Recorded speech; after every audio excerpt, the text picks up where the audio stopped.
Okay, welcome along everybody.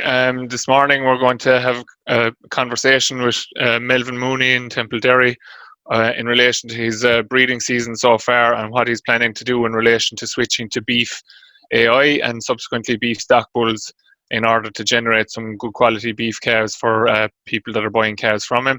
We also have Dillon, beef specialist, on the line, who's going to talk to us about the importance for the beef farmer of getting a quality beef calf or beef cross calf from dairy farms. And then finally we're going to talk about something that we probably don't talk about enough in reality, is safety, health and safety in terms of farmers around bulls and so forth. So Francis is the farm safety specialist for us working above in County Roscommon, and he's going to talk to us about being careful around bulls during the breeding season, and particularly as the breeding season comes to an end when bulls can potentially start to get aggressive. So we're just going to go across to Abigail now, who's going to speak to Melvin just briefly, just to give us a rundown on how he's getting on with his breeding season so far in 2020. So hi Abigail, how are you? I'm good, thanks Stuart. I hope I'm facing the correct way, am I? Yeah, you're perfect. Yeah. Okay. So Stuart, I'm up here in the lovely hills of Templederry, and maybe just to give you an oversight, I'm going to flick it around here now. Can you see it? Yeah.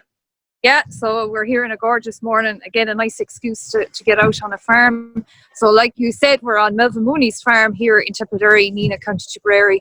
So you can just have a look around. We're going to have a chat with him, and he's farming here with his wife Jean and his daughter Eve, Anna and Luke, who are off for the summer, and Eve and Anna are telling me they're doing a lot of milking on the farm at the moment. They're both in college. Anna has just finished up in Ag Science in UCD. So maybe we'll just go over to Melvin for a couple of minutes and talk a bit, just maybe quickly about the grass, Melvin, because I suppose at the moment it's really, really topical, because I suppose a lot of farmers either have very little grass and maybe a little bit of panic out there because some people are still paying for 2018 that had quite large bills, and there's a little bit of worry out there. So maybe just to talk through a few things that might help people. So Melvin, just take us through your cover, and we're in a field of grass here at the moment. Just tell us about it. Yeah, this is a Bryant, a monoculture with clover in it. This was included in 25 acres I took out in very first days of May for round bales. The surplus at that stage, and it's really it's kicking in at the right time now. They're going into covers between 1,800 and 2,000 of aftergrass. Of aftergrass, yeah. It made basically every second graze, and so. What's your average term cover? Did you say yesterday? About 720, and per cow is high enough. It's 190, I think. You're happy with that? Yeah, I'm very happy now with the bale ground is coming back in. Okay.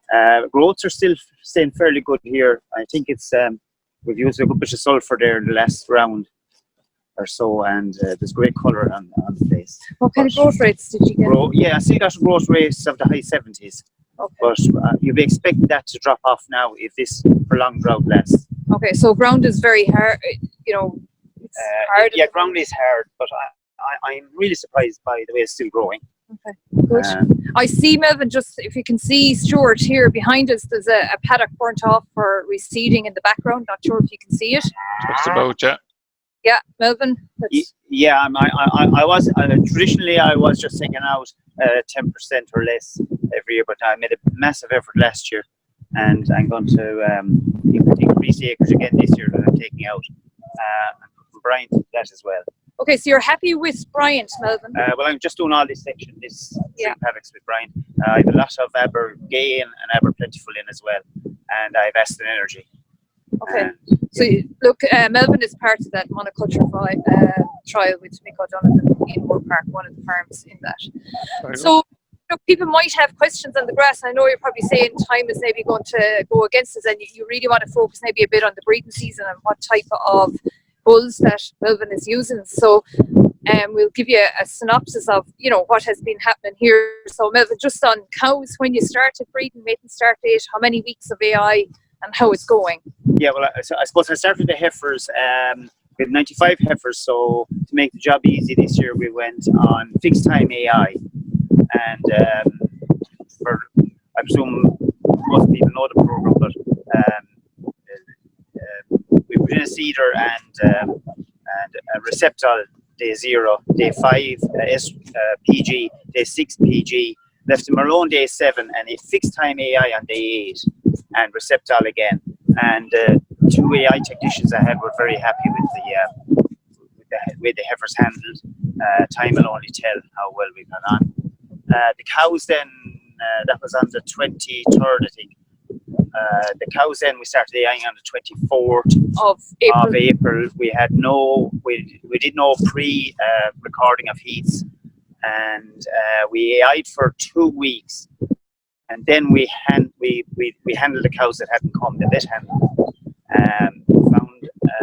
We found a big percentage of them, they weren't cycling, so we cedered and PG those, and so most of the we had 80% submission rate then in the first 3 weeks. So just on the breeding levels, you're going to go how many weeks dairy, and you're going to switch to beef then? Yeah, we were almost out of Frisian replacement straws now. That's 5 to 6 weeks. So then we're switching over to Hereford easy calving, short gestation AI straws, and we'll do that then for about 2 weeks, and then we'll bring back the heifers from the bulls. I bought 4 Hereford bulls this year. Stock bulls. So then after we'll let off the bulls then, maybe two every second day, and as the cows come in, the bulls will be drafted, and the 2 fresh bulls will go out again. Okay, so Abigail, would just from the point of view of what Francis will be talking about in a minute, would Melvin explain how he drafts out the 2 bulls when he's swapping them? Yeah. From a safety point of view, Stuart, I guess. Yeah, or just to describe how he does it, maybe so that somebody can learn from how he does it, maybe if they're wondering how to go about it. Yeah, well, my collecting yard is a combination of it's the wintering facilities really, so they come in onto slats, and there's options of gates to let them go. Usually the bulls will either hang around at the back with cows that are active or something, and so we draft the 2 when as safely as we can, and then we just release the other 2 as the cows go out. Does that answer? Yeah, very good.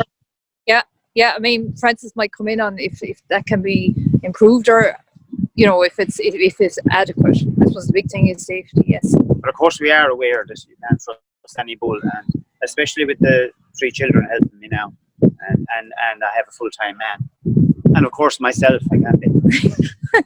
Yeah, one man has to be for. Correct, good.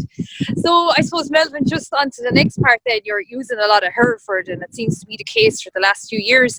And, the challenge in the industry is selling bull calves. I have 2 discussion groups, and it always comes up about, selling the male calves, just maybe in the springtime, how that works, and kind of what age they're sold at, what type of bulls, are they going to the mart, or, are people coming in buying them, and your opinions on that. Yeah, well, I have tried a few breeds, but what I found about the Hereford is you can sell them at home. People, your regular customers will come back, and if you're selling them at home, they'll take them young enough, and I'm happy enough with Hereford anyway. And the people that are buying them, are calf to beef, is it, or a mixture? The man doing my replacement heifers, the Frisians, is buying my whites as well. And he said he has them for sale the March or the April after. He keeps them a year, and he just has them for sale when the grassmen are out. So he's happy too. Yeah, good. So Stuart, I suppose is there anything else maybe that Francis or Alan or anyone else wants to ask on that? Well, just I suppose the what criteria, and actually Sean Cummins is just after coming in, the guy that's doing the calf to beef program for us. What criteria do you use for picking the bulls? Is it purely down to easy calving and short gestation, Melvin, or do you actually look to try to add a bit of carcass quality for the guys that are buying them? Well, I have to admit, the priority would definitely be gestation and ease of calving. As long as they throw a respectable calf as well, of course. But I would not go for massive conformation of the calf. Just why is that? Because you're it's too hard on the cow, and like these cows, they calve most of them will calve unassisted. So that's all I want. But I mean, the customers would not stay coming back if the calves didn't perform after. Like some of the calves might seem not to be massive when they're born, but they grow into fine animals after. Yep, good. I suppose, Abigail, then as well, just how important is it to Melvin that he has those repeat customers and that he more or less has a guaranteed market for those calves?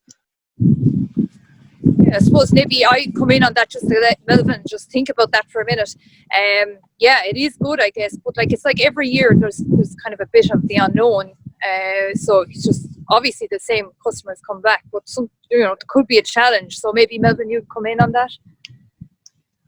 Well, like the beef man has to live as well. So the way I look at it is, he orders his calves, he takes them, and sometimes the price is negotiated after.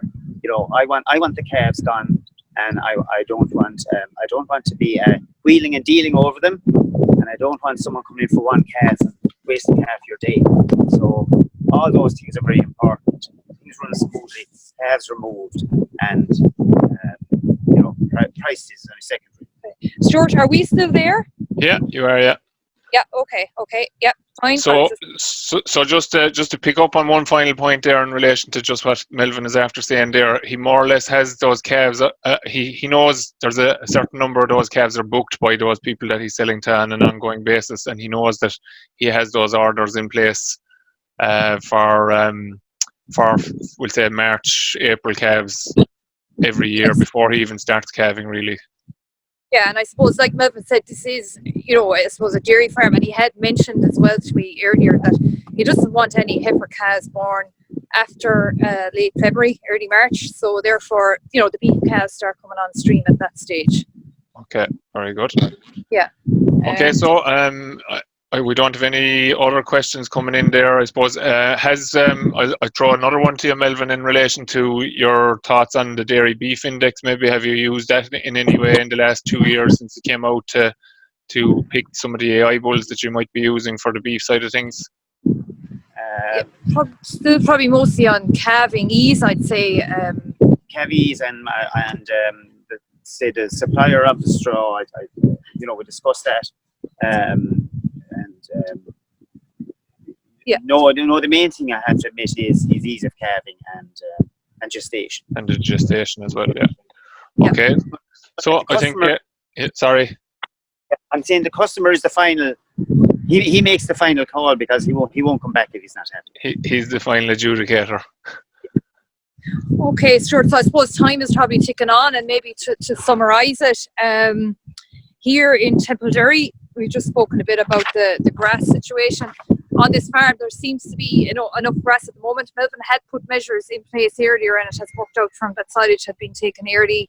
He reckons sulphur has played a major role in keeping the grass very lush looking, as you can see around at the moment. Cows on target for submission rate, and he spoke a bit about his choice of beef straws from maybe next week onwards. So Stuart, from all of sorry. Yeah, one other thing. You just remind me, just on the grass there, we're doing a good bit around baling of paddocks and that, and I think the most important thing of all, when you take bales, is to replace the P and the K. So we go with water curry, and you get a decent cover of grass. It's not this light after grass. Okay, so that the offtake of nutrients is high. Yes, correct. Very good. Okay, so Stuart, from all of the parents, have a very good as well with us. Thanks, Abigail. Thanks, Melvin.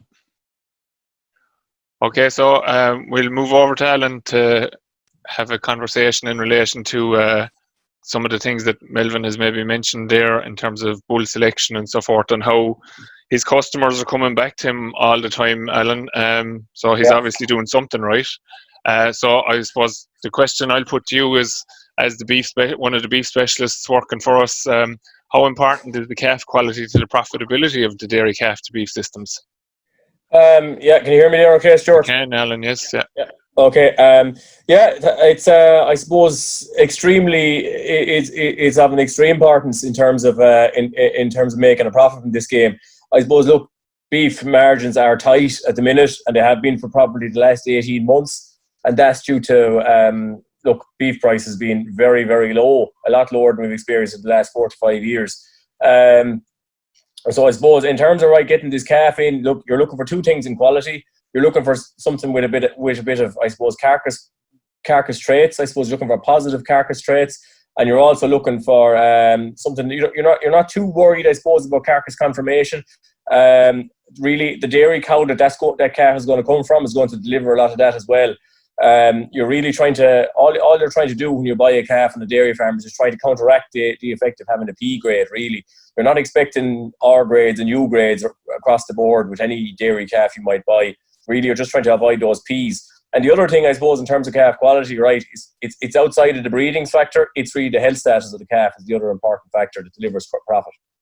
Okay, so when it comes to getting quality calves, there, like as I said, like Melvin has said, he has those repeat customers. So obviously he's doing something right in terms of the calves that he's delivering, be it through the AI bulls that he's choosing or the stock bulls that he's buying. But is it difficult to source quality calves for the dairy calf to beef systems from the herders that you're dealing with in the Green Acres program and the farmers that you're dealing with in general? Yeah, there's a bit of trouble there now, and it's probably localized, I would say, in terms of, right, if you're dealing with more extreme dairy genetics, where dairy genetics have been pushed, and it happens more in pockets of the country where maybe you have larger herds or more intensive dairy areas. Look, if you're dealing with Jersey crossing, okay, obviously that's a big detriment to calf quality. And also probably if you're pushing extreme into the Holstein Friesian, you're talking, a detriment to quality there as well. So it's the typical cow that we would have been used to seeing around the country for the last number of years. The Holstein British cross. If you can get a calf out of that type of cow, you're probably dealing with a reasonable quality calf. But it's getting harder and harder, we're finding, okay, to try and source these calves. And as well as that, it's down to the quality of the bull that's been used. They say if we look at the Green Acres program, we would have analysed the sires being used across all calves being bought in. We have probably 1,200-1,300 calves brought in across the program. The amount of calves that are coming in with no sire registered, we know the breed, they're Hereford or Angus, whatever they are. They don't have a sire. If it's a beef breed, we have a sire. If it's a dairy breed, all right, most of the time. But they either don't have a sire, or a lot of the times they're coming in from a bull that has a negative carcass value. So they're actually a minus figure for carcass rather than a positive figure. And if you're dealing with let's say a Hereford or Angus or whatever you're going to get, or any breed that you're going to get with a negative carcass value, look, really and truly, we're finding is the actual Friesian bull calf is probably better value for money, and that's where the profit is being left, because we're getting poor quality beef bulls being used on a lot of these cows.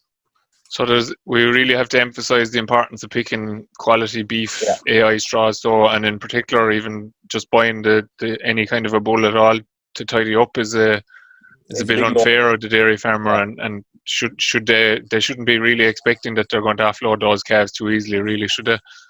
Not really, and I'd say as time goes by, as years progress, beef farmers will become more aware of sourcing calves based on genetics. It's hard to tell looking at a calf at 2 weeks old what they're going to turn into. It's going to take 6 to 12 months before you get a fair idea of what your animal is going to turn out like. So your knowledge of the genetics, the genetic background of that calf is going to be paramount in the future. So I suppose the next two questions that I'd have here would be in terms of when it comes to sourcing and purchasing a calves, what are you recommending to the guys in the program? And have you found that many of the farms that you have been dealing with, which you have now with maybe up to nearly 2 years now at this stage, I suppose, have they a regular supply?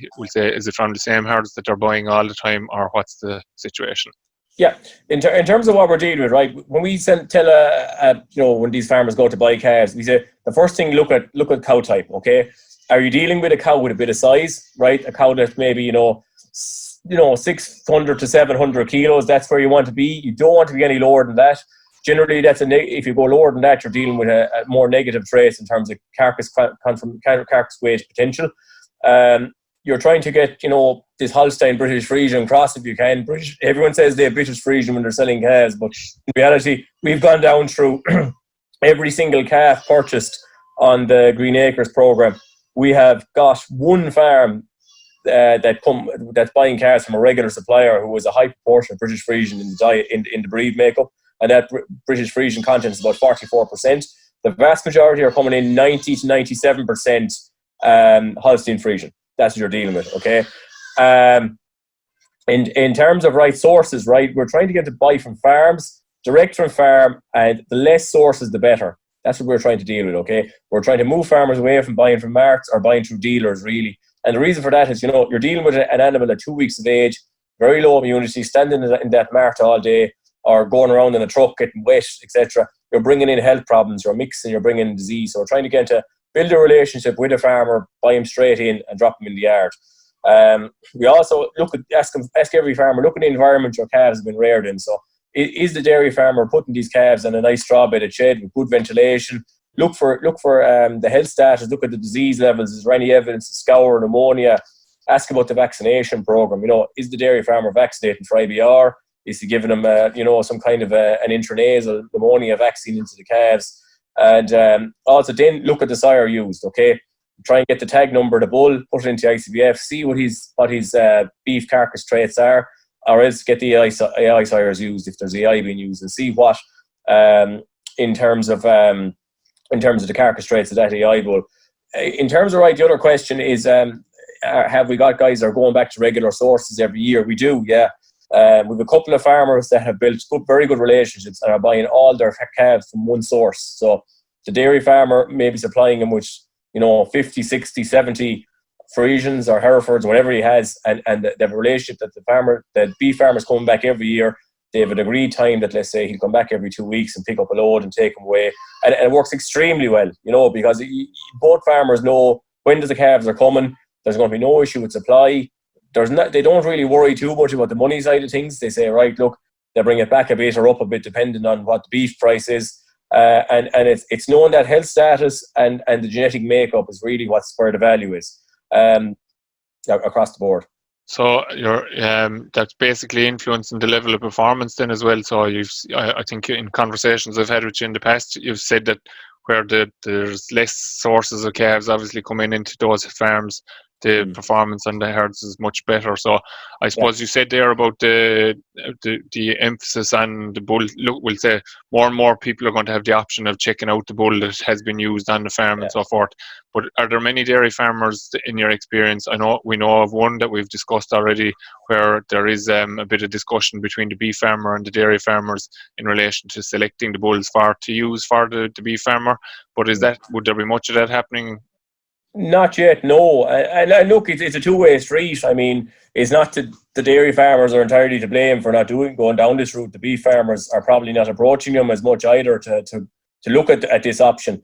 We have the Long brothers in the program, all right, who have their own relationship built up. That all the beef bulls are picked by the beef farmer at the start of the breeding season and discussed with the AI technician, and all the calves are then sent to the beef farmer's farm at a couple of weeks old and reared from there, and that's a great relationship.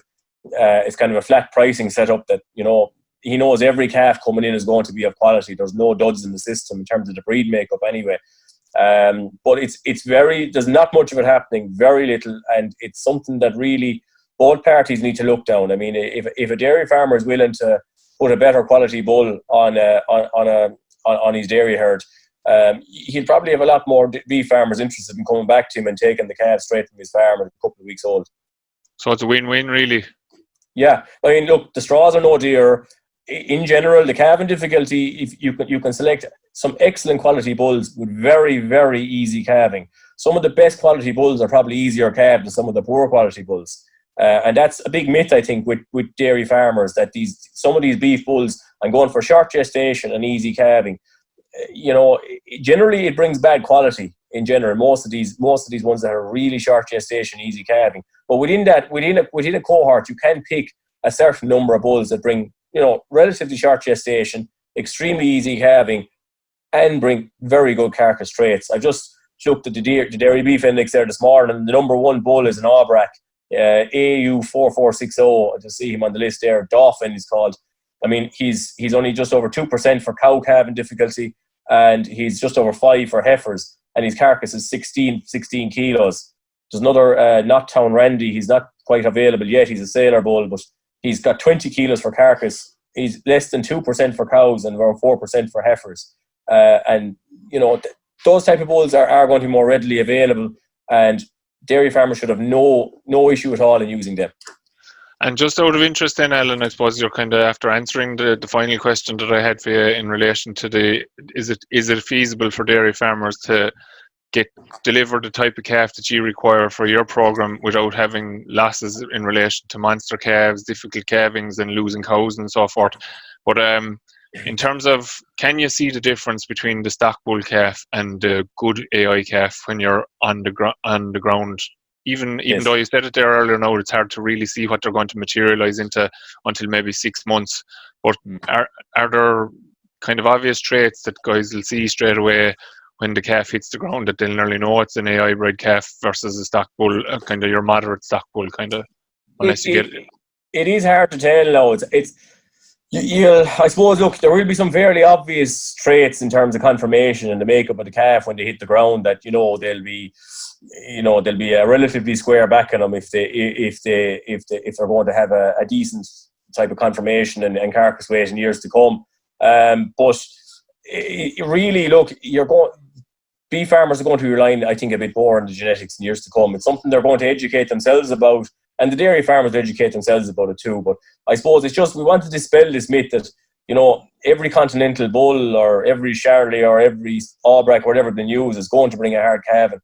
There's a huge variation within every breed. You could have Angus's that could be extremely hard calved. You could have Herefords that are very hard calved as well, or whatever. It's just about, we need to educate ourselves and educate the farm population about what bulls they're picking. Look into the traits. The figures do work. They do leave. There is reliability behind them, and we can trust them. So it's just about having confidence in them, using the correct ones. Avoid these bad bulls like the plague.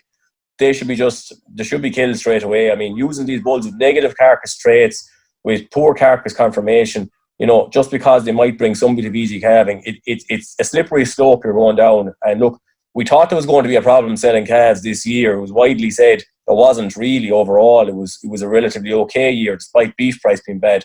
But some year it could happen that beef farmers realise, look, geez, we're not making money out of this, and we're not going to buy these calves anymore because it's a non-runner. And that's when the guys that are using the quality and have put emphasis on having a reasonably good quality calf at a reasonable price will win. They'll always move off the farm. Okay, that's great, Alan. Thanks a million for that. So we'll just switch over to Francis now. So Francis, you're going to give us a short presentation in relation to bull safety. And Alan, I'll leave you off of mute or unmuted there. So if you want to come in at any point in time, Francis is happy for you to come in to make any points you want to make or anything as we go along. So I'll let you share your screen there. So Francis, so as I said, Francis is the health and safety specialist based in County Roscommon, working across the country along with John McNamara. And today he's going to talk about bull safety. And I suppose just while you're loading up the presentation there fully, Francis, the importance that we can't overemphasize the importance of health and safety for everybody, especially at this time of year. A lot of silage done already in the last couple of weeks. Lots going on this week still as well.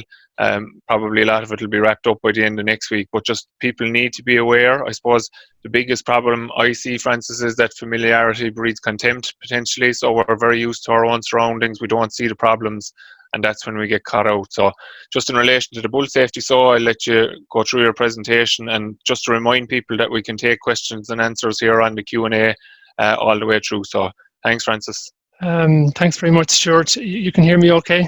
Yeah, perfect. Yeah, brilliant. That's great. Yes, definitely echo those opinions. Familiarity does breed contempt, and it is kind of one of those things that we need to think about very, very in depth, I suppose, to make sure that we're doing our best to manage safety on the farm. So I suppose the HSA is telling us that about 18% of livestock-related deaths on farms between 2010 and 2019 had a bull involved. So we need to try and treat these bulls with caution and respect. And it was great to see how Melvin manages the bulls on his farm. You can hear in his voice that he has a lot of respect for those animals. The three main elements really is the farmer themselves, the animal, and the facilities, how all those interact and how all those things are managed. So the farmer, really what we're thinking about here is we need to see this as a responsibility that we have for ourselves. We need to make sure that we're managing our farms in a safe way.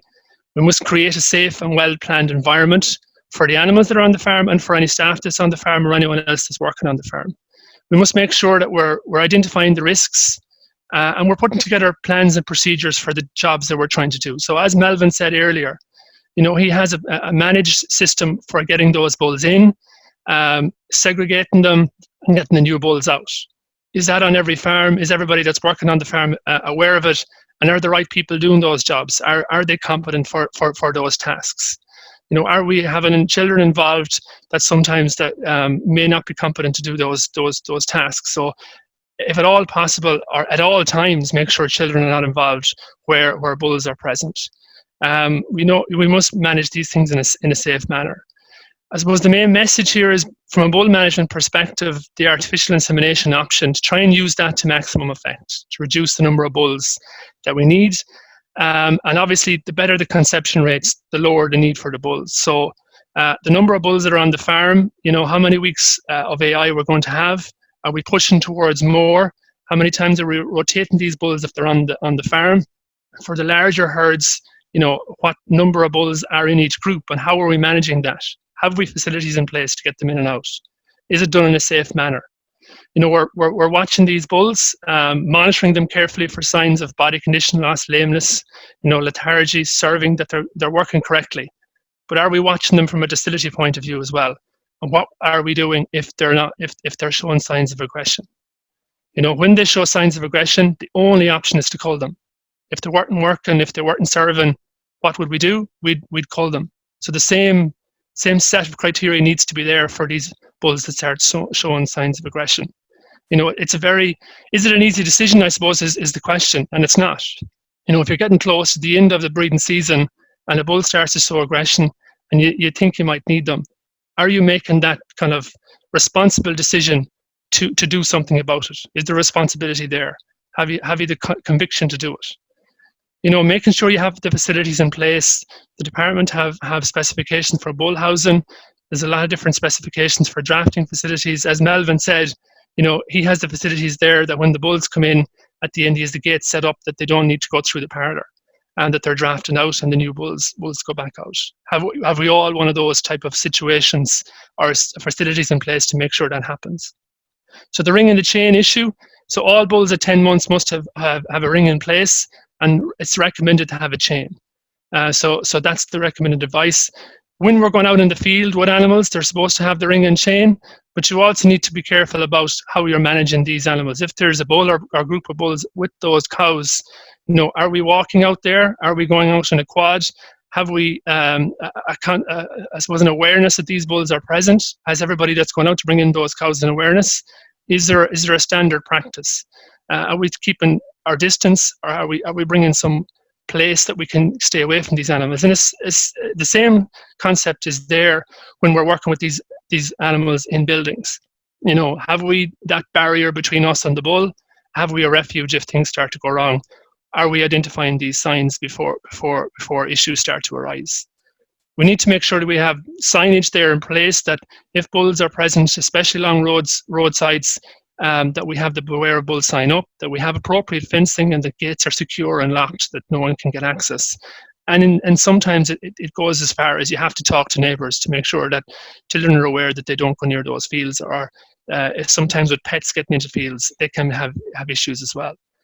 Making sure we're planned, keeping fully charged mobile phone when we're going out, or the person that's going out, so we can report if the issues start to happen. Have emergency numbers present. If things go wrong, sometimes it may take time before we can get the emergency numbers that we need. Think about what you'll do if you're going to be attacked. Most people don't think about these things until it's starting to happen. What do you do? Think about what you will do. If you're attacked, you need, what the advice would be to try and move yourself away slowly, not to turn your back on the animals. And that's the main procedure. Make yourself as wide as possible. Risk assess your procedures, all your procedures in the farm. Make sure someone else knows where you're going. Keep a first aid kit in place, and always ensure you have public liability insurance in place.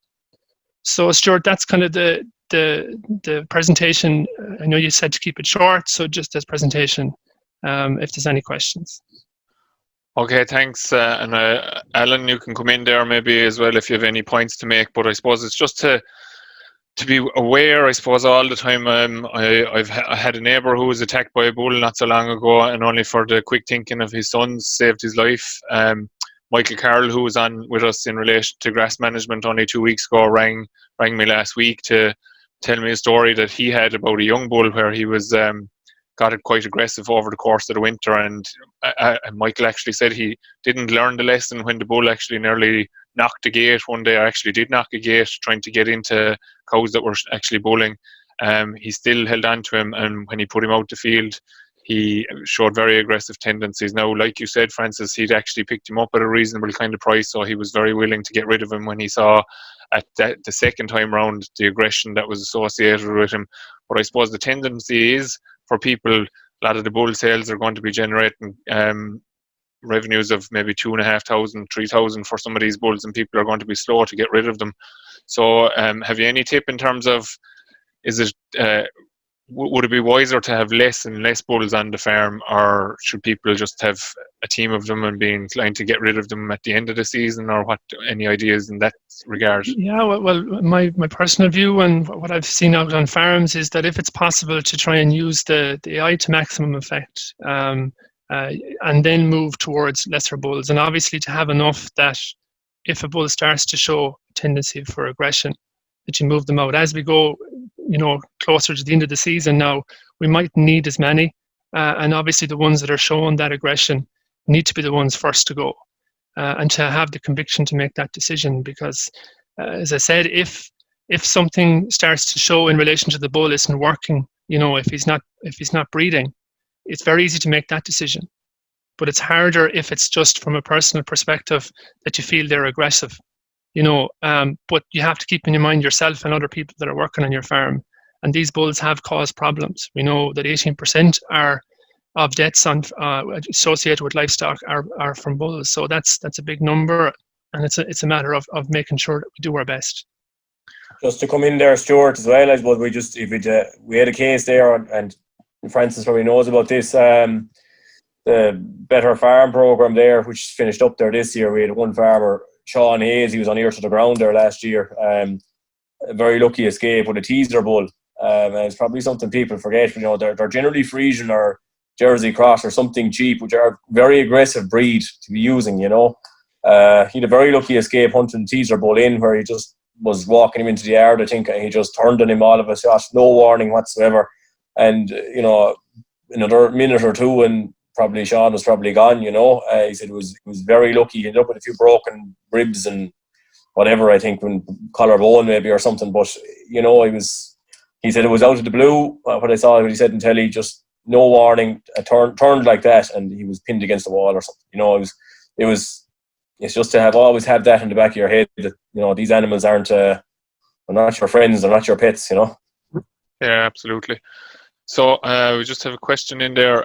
Are there farmers using 100% with no stock bulls, basically? Alan will say on the beef side of things, you have some guys that are using 100% AI on beef, and we definitely have guys that are 100% AI on dairy anyway. Yeah, I suppose on the beef side, I suppose, and look, you can comment on the dairy, Stuart, but yeah, I mean, there are guys using 100%. Generally, there's a teaser bull or something involved along the way as a heat detection. Some guys are gone to using these heat collars as well. They're proving very useful. Great in terms of cutting the amount of time to spend observing cows, etc. Just getting the text to the phone during the night, and you wake up in the morning, you have a few there to AI. It's a great tool. Okay. Francis, have you any comment? Have you seen? Maybe you've dealt with some people maybe that have been attacked by bulls in the past. What have they changed in that sense? Yeah, definitely, Stuart. Once you go through that, and you have the issues to deal with, if you're lucky enough to survive, if you have to go through hospital, if you have to get rehabilitated, your whole system changes, and a very large number of those people have become become champions for change in relation to, you know, making the decisions to change your facilities, and making the decisions to cull those aggressive bulls. You know, there's lots of different videos on the HSA website of various people that have had issues with bulls, and I'd encourage everybody to go on there and see those, and they're also on the Teagasc website. You know, view those and have people on your farm view them and have children view them to see what can happen. Yeah, very good.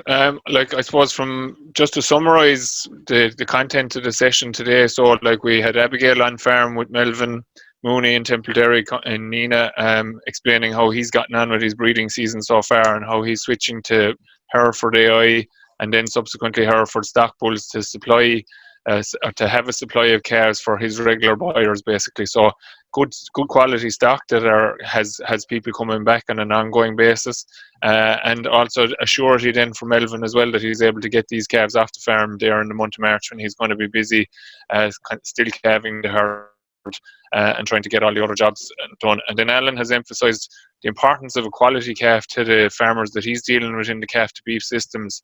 And look, it should be borne in mind as well that there's plenty of dairy farmers out there are rearing beef cattle themselves as well. I think there's a figure or something like 50% of farmers still have a beef enterprise dairy farmers still have a beef enterprise running as well. So the quality of the bull that's used in terms of trying to generate a quality animal for the beef enterprise is very important. And there's no doubt about it that while the dairy beef index is in its infancy, and some will argue that it has some flaws and so forth, it's still a great step in the right direction in terms of giving people options to select bulls.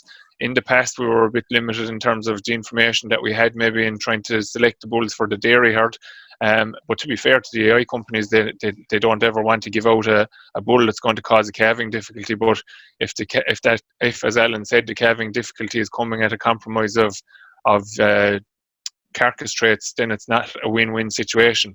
Whereas with the dairy beef index now, we do have the option of picking these short gestation, easy calving bulls that have the potential to generate reasonable carcass traits and leave a margin for yourself if you're continuing to have a beef enterprise on your farm, or for the person that's buying calves from you in the spring and can kind of guarantee that you're going to have that repeat customer every year, which is a good thing.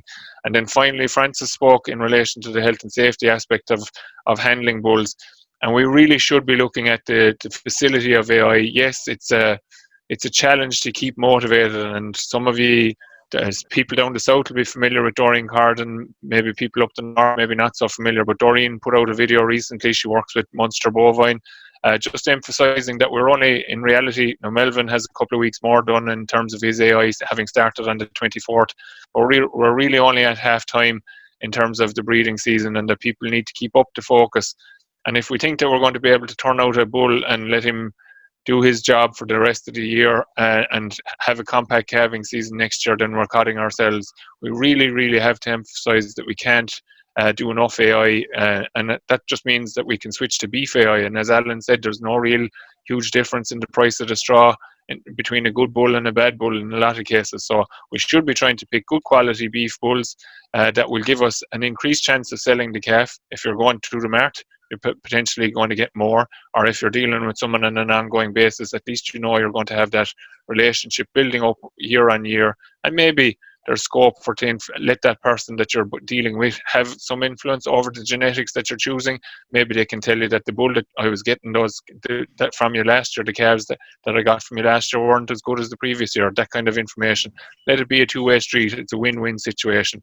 So I suppose just again to emphasize, just given the time of year, busy time of year on farm, health and safety is critically important. And as I said, familiarity breeds contempt, and we need to be careful and aware of our surroundings and try to assess the situation, because it's very regularly the case that we just get used to what's happening around us. We don't see the danger, and it's only when somebody else comes in that they don't know the routine that we use. And animals can be very used to routines as well, and if we don't follow the routine that they're used to, they can get aggressive and somebody can get hurt. So I think we'll leave it at that for today. I'd like to thank Melvin and his family and Abigail up in Templederry Alan for joining us, and for Francis as well for joining us, and we look forward to seeing you next week. Okay. Just to remind you that the Dairy Age podcast is available for this week with Emma Louise, and this week we will have the webinar available. We had technical difficulties with the last 2 weeks, so the webinar will be available on both video recording on the website tomorrow probably, and it will be available as a podcast for people who want to listen back to it next week. So look forward to seeing you next week. Thanks very much, guys, and thanks to everyone for tuning in. Take care.